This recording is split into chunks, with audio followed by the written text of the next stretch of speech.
We're going to talk about the effects of loneliness, isolation, lack of community, lack of connection on our health.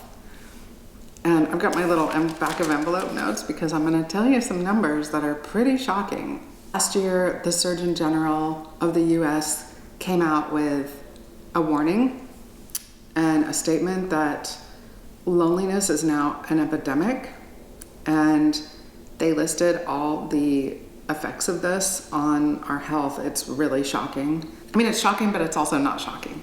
But if you have insufficient connection, you increase your risk for heart disease by 29%. You increase your risk for stroke by 32%. Dementia, 50%. Isn't that wild? And 60% for premature death. Those are such meaningful numbers because we can be eating all the right food and yet miss out on this and still not have good health, right? I just want to know, like, how are you finding connection?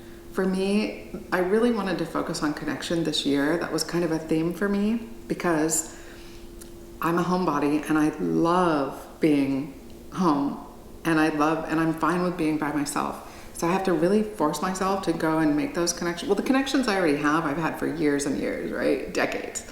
And so those are easy. Those connections are really easy. And with those people, we don't have to have an activity. We don't have to be in a certain mood. We just be ourselves and be around each other with whatever's going on that day. And we've evolved together. So it's just, those relationships are really rare. I've only got a couple like that. And then the other thing is, if they're not local, that impacts obviously how much time you spend with them.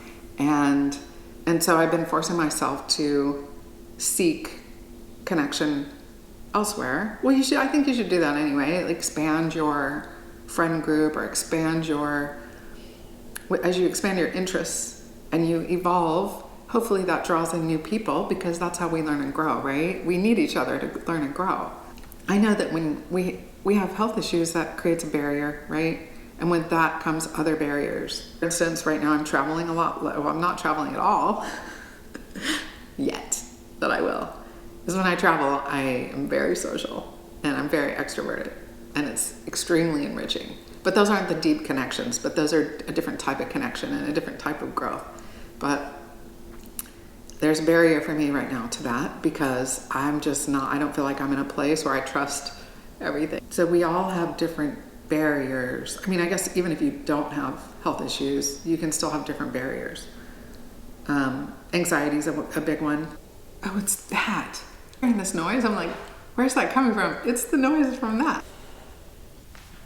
Okay, so I am challenging myself to either get rid of the barriers or overcome the barriers or just deal with the barriers. And that's the thing about being home, right? We can control our environment.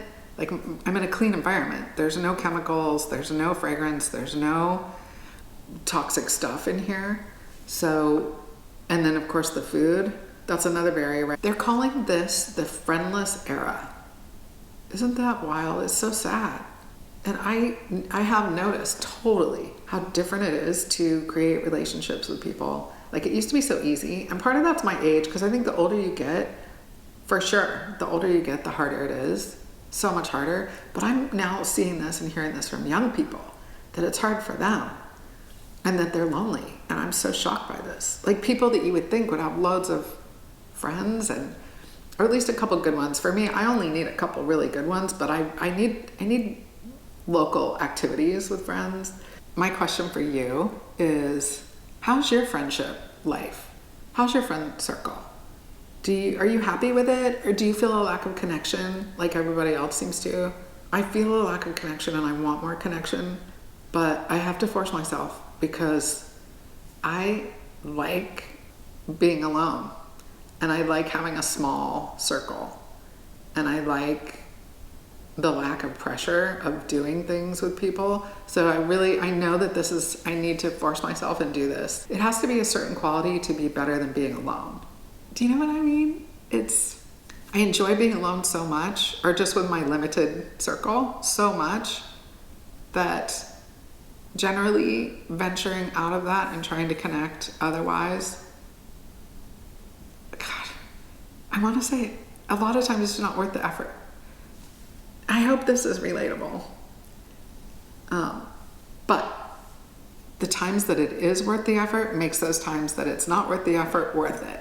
You know what I mean? Like, you just have to do it and have those experiences that really aren't worth the effort to get to the ones that are worth the effort. Hopefully that makes sense.